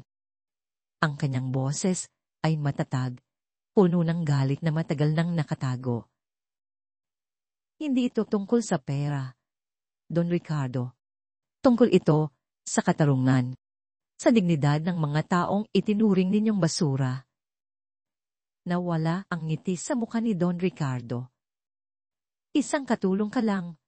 Akala mo ba kaya mong ipahiya ang pamilya de Los Reyes? May mga paraan kami para mawala ka na parang bula. Tingnan mo ang ginawa namin sa bahay ng mangingisdang iyan. Ang buhay mo ay walang halaga kumpara sa aming pangalan. Ang buhay ng bawat biktima ng Yolanda ay mas mahalaga kaysa sa inyong lahat. Sigaw ni Ana. Ang kanyang mga mata ay nagliliyab. Kinuha ninyo ang aming pag-asa. Kinuha ninyo ang aming buhay. Ngayon, ako ang kukuha sa inyong mga kasamaan at ilalantad ko sa mundo. Umalis si Ana. Ang kanyang puso ay puno ng matinding galit, ngunit may bagong lakas. Ang pagpupulong na iyon ay hindi nagbigay ng kapayapaan, kundi nagpatibay ng kanyang desisyon. Wala ng atpasan. Ang susunod na araw ay naging makasaysayan. Sa isang press conference sa Maynila, na dinaluhan ng daang mamamahayag, at inilathala sa buong mundo sa pamamagitan ng mga international news network, ang grupo ni Ana ay handang ilantad ang lahat. Ang silid ay puno ng kislap ng mga kamera, ang ingay ng mga reporter, at ang tensyon na tila nakakulyante. Si Ana ay nakatayo sa gitna. Sa tabi niya ay sina Elias at Atlena na protektado ng security ng international organization. Si Ana, bagamat may mga luha, sa kanyang mga mata ang kanyang boses ay matatag at puno ng kapangyarihan. Kinumento niya ang kanyang kwento mula sa pagiging biktima ng Yolanda, sa pagiging katulong sa mansyon, ang ni Los Reyes, sa pagtuklas ng ledger. Ipinakita niya ang ledger. Sa harap ng lahat ang bawat pahina ay tila sumisigaw ng katotohanan. Ito ang patunay, sabi niya. Ang kanyang mga kamay ay nanginginig ngunit matatag. Ito ang talaan ng mga milyong piso na ninakaw mula sa Yolanda Relief Fund. Mga proyektong hindi natapos. Mga bahay na hindi na itayo. Mga buhay na nawala dahil sa kasakiman ng pamilya de Los Reyes at ng kanilang kasabwat, ang bantay ng liwanag. Isinunod ni Atlena ang paggalahat ng mga ebidensya mula sa bantay ng liwanag, mga bank records, email exchanges, at iba pang dokumento na nagpapatunay sa malawakang money laundering at manipulasyon. Ipinakita niya ang koneksyon ni Don Ricardo at Mr. David Hardin. Ang revelations ay parang bomba na sumabog sa mundo. Ang bantay ng liwanag, nakilala sa buong mundo bilang isang galang na organisasyon, ay biglang bumagsak. Si Sir David Harding, ang charismatic na pinuno, ay nalantad bilang isang walang awang mastermind na gumagamit ng kalamidad at kawalang pag-asa ng mga tao upang bumuo ng kanyang sariling imperyo ng kayamanan. Ang mga tawag mula sa iba't ibang bansa ay nagsimulang dumaloy, ang bawat isa ay nagpahayag ng galit at pagkabida. Ngunit sa gitna ng pagdiriwang ng maliit na tagumpay na iyon, ang kasamaan ay hindi pa rin sumusuko. Habang papalabasa ang mga testigo, kabilang si Mang Ben at Aling Cora mula sa press conference, isang grupo ng mga armadong tauhan ng De Los Reyes ang sumugod. Sinubukan silang patayin upang tuluyan ng makamit ang katahimikan. Ana! Pelias! Ingat! Sigaw ni Arilena. Walang aalinlangan, sumugod si Elias upang protektahan ang mga testigo. Ang kanyang katawan ay naging kalasag, umaharang sa bala at mga suntok. Nakipaglaban siya ng buong lakas, ngunit ang mga kaaway ay marami. Sa gitna ng kaguluhan, isang putok ng barilang umalingaw. Umagsak si Elias sa lupa, ang kanyang kamay ay nakahawak sa kanyang tagiliran na dinudugo. Elias! Sigaw ni Ana. Ang kanyang puso ay tila dinurob. Agad siyang sumugod sa tabi ni Elias. Ang kanyang mga mata ay puno ng takot at luha. Ngulit bago pa man makagawa ng mas matindi ang mga tauhan ng De Los Reyes, dumating ang mga pulis at militar na protektahan ang mga internasyonal na mamamahayag.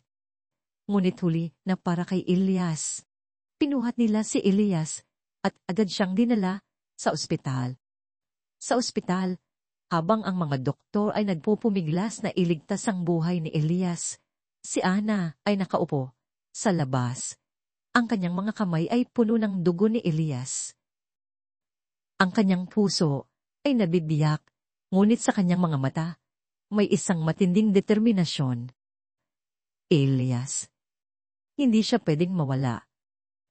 Kinagabihan, habang si Elias ay nakahiga sa kama ng ospital, ang kanyang katawan ay puno ng sugat at ang kanyang mukha ay maputla. Binuksan niya ang kanyang mga mata. Nakita niya si Ana na nakaupo sa tabi niya. Ang balita ng tagumpay sa press conference ay umabot na sa kanya. Nagawa mo, Ana, bulong ni Elias. Ang kanyang boses ay mahina. Nagawa mo. Ang kanyang mga mata ay nanatiling nakatitig kay Ana, puno ng pagmamalaki at pag-ibig. Si Ana ay yumakap kay Elias. Ang kanyang mga luha ay bumuhos. Lalaban ka, Elias.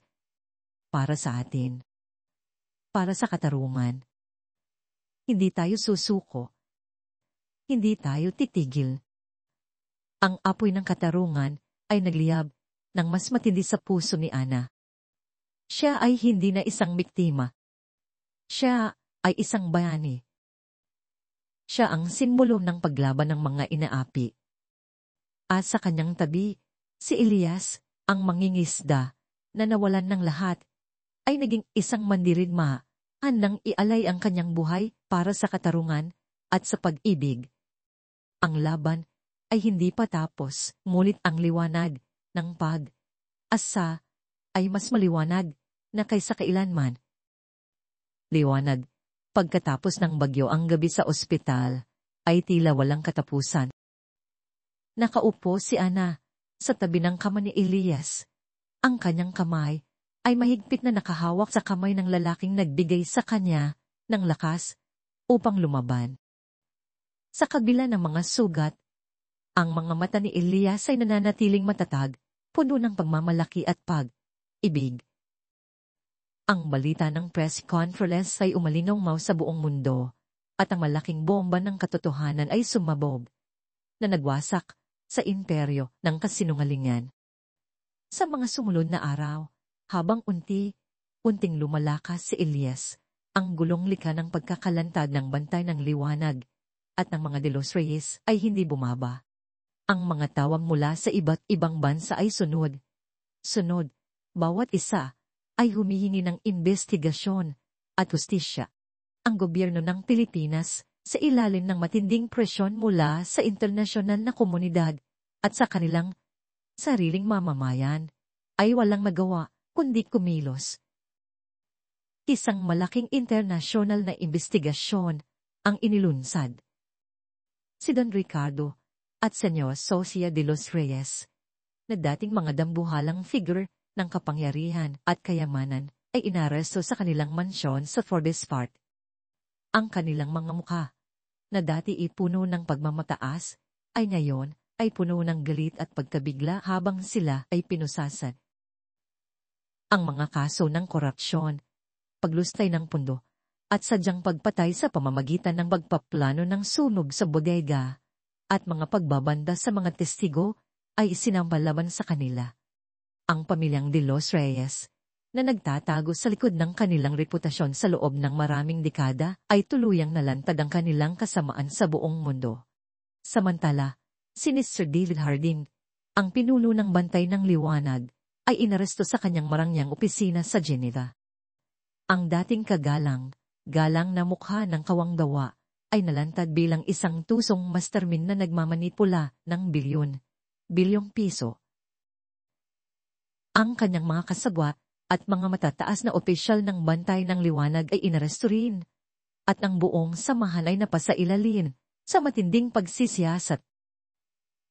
Ang kanilang kaso ay dininig sa International Criminal Court na nagpapatunay na ang kanilang mga krimen ay lumampas sa hangganan ng Pilipinas. Ang proseso ng hustisya ay mahaba at puno ng hamon, ngunit sa bawat hakbang, unting umusbong ang asa para sa mga biklat. Ang iskandalo ay kumalat na parang apoy, hindi lang sa Pilipinas, kundi sa buong mundo. Nagkaroon ng malawakang debate tungkol sa etika ng mga organisasyong pangkawanggawa at ang pangangailangan para sa mas matinding transparency sa paggamit ng internasyonal na tulong. Maraming iba pang organisasyon ang napasa ilalim sa pagsisiyasat na nagresulta sa mahahalagang reforma upang matiyak na ang mga pondo ay talagang nakakarating sa mga nangangailangan. Ang kwento ni Ana at Elias ay naging isang simbolo ng paglaban at pagbabago. Si Ana, ang dating katulong na may sakit na ang puso sa bigat ng nakaraan, ay nagbago. Hindi na siya ang pakot na dalaga na nagtatago sa dilim. Siya ay naging isang pambansang bayani, isang boses para sa mga biktima ng Yolanda at para sa lahat ng mga inaapit. Ang kanyang kwento, na puno ng sakit, pagkawala at hindi matitinag na paglaban, ay naging inspirasyon. Siya ay inanyayahan na magsalita sa iba't ibang internasyonal na forum, sa mga komperensya, sa United Nations, at sa mga universidad, sa iba't ibang panig ng mundo. Sa bawat plataporma, ibinahagi niya ang kanyang kwento, ang kwento ng Yolanda, ang kwento ng katiwalian, at ang kwento ng pag-asa. Ang bawat isa sa atin ay may kakayahang maging liwanag sa dilim, sabi niya sa isang pagtititon sa New York. Ang kanyang boses ay matatag at puno ng damdamin. Huwag nating hayaan na ang mga bagyo ng buhay, maging ito ay likha ng kalikasan o ng tao, ang magpatahimik sa ating mga boses. Ayo ang boses ng katarungan. Ayo ang liwanag pagkatapos ng bagyo. Samantala, si Elias ay unting gumaling mula sa kanyang mga sugat. Ang kanyang katawan ay tanda ng kanyang kabayanihan. Ngunit ang kanyang diwa ay hindi kailanman nasira. Matapos ang kanyang paggaling, bumalik siya sa Tacloban. Ang lugar na kumuha ng kanyang pamilya ay siya ring lugar na magbibigay sa kanya ng bagong dahilan.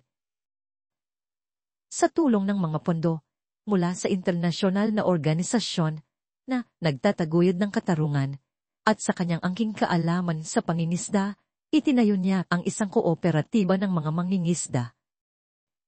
Hindi tayo pwedeng manatiling maghihintay ng tulong, sabi ni Elias sa kanyang mga kababayan habang pinipirmahan ang mga papeles ng kooperatiba. Kailangan nating bumangon, magtulungan, at bumuo ng sarili nating pag-asa. Ang kooperatiba ay nagbigay ng mga bagong bangka, kagamitan sa pangingisda, at pagsasanay sa mga nawalan ng lahat dahil sa bagyo. Mula sa isang taong kamapanay sa kapalaran, si Elias ay naging isang lider ng komunidad, isang taong bumubuo ng bagong pag-asa. Ang kwento ni Ana at Elias ay hindi nagtapos sa paglilitis at pagpaparusa sa mga may kasalanan. Ito ay nagsimula sa bagong pag-asa. Sa gitna ng lahat ng ito, ang kanilang pag-ibig ay naging mas matatag, mas malalim. Ang kanilang mga puso na dating puno ng sakit at kawalan ay napuno ng pag-asa at inspirasyon para sa isa't isa. Ang kanilang relasyon na nabuo sa ibinahaging klahedya at sanad, aalam na pagnanais para sa katarungan ay naging isang testamento sa kapangyarihan ng pag-ibig. Sa isang simple, ngunit puno ng pagmamahal na seremonya sa Tacloban, sa tabi ng dagat na saksi sa kanilang mga pagsubok, nagpakasal sina Ana at Elias. Ang mga alon ay dahang humampas sa dalambasigan, tila pumapalakpak sa kanilang pag-ibig. Ang kanilang mga kaibigan at kapwa biktima ng Yolanda ay naroon upang saksihan ng kanilang palsasama. Si Ate Lena, na muling nakabalik sa kanyang propesyon at nagpapatuloy sa kanyang agbukas siya para sa katotohanan, ay numiti. Si Mang Ben at Aling Cora, na muling nakakita ng katarungan, ay nakangiti rin. Ang kanilang buhay sa Tacloban ay naging isang living testament sa pamagat ng kanilang kwento, liwanag pagkatapos ng bagyo. Patuloy silang nagtatrabaho para sa kanilang komunidad, si Elias sa kanyang kooperatiba ng mga mangingisda at si Ana sa kanyang adbokasya para sa mga biktima ng kalamidad. Ang kanilang bahay na malapit sa dalampasigan ay naging kanlungan ng pag-asa at inspirasyon. Ang mga piklat ng Yolanda ay nananatili sa Tacloban, sa puso ng mga tao at sa kalikasan. Ngunit ang kwento nina Ana at Elias ay nagbigay ng bagong kahulugan sa mga peklat na ito. Ito ay hindi lamang peklat ng sakit, kundi peklat din ng paglaban, ng pag-asa, at ng kakayahang bumangon ng tao. Ang kanilang kwento ay naging isang diwa, isang alaala na ang katarungan ay maaaring makamit, at ang liwanag ay laging dumarating pagkatapos ng pinakamadilin na bagyo. Isang hapon, habang ang araw ay papalubog sa karagatan, sina Ana at Elias ay nakatayo sa baybayin ng Tacloban, magkahawak kamay. Tumingin sila sa malawak na karagatan, ang parehong karagatan na minsan nang nagdala ng galit ni Yolanda. Ngayon ay simbolo ng kapayapaan at bagong simula. Ang hangin ay dahang humapros sa kanilang mga mukha na nagdadala ng amoy ng asin at ng pag-asa. Sa kanilang tabi, isang batang lalaki na may maligayang tawa. Ang tumakbo patungo sa kanila, may hawak na maliit na kabibe. Ito ay kanilang anak, isang simbolo ng bagong henerasyon na mamumuhay sa isang mundong mas makatarungan dahil sa kanilang ipinaglaban.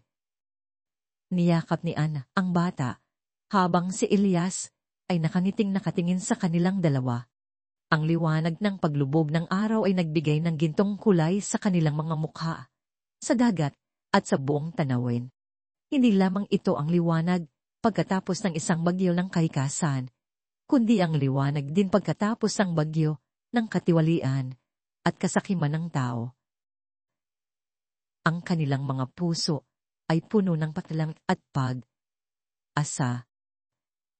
Ang kanilang kwento ay hindi lamang kwento ng Pilipinas, kundi kwento ng sangkatauhan, isang patunay na ang pag-ibig, katatagan, at katarungan ay laging mananahig. Sa bawat bagyo, mayroong laging liwanag na naghihintay,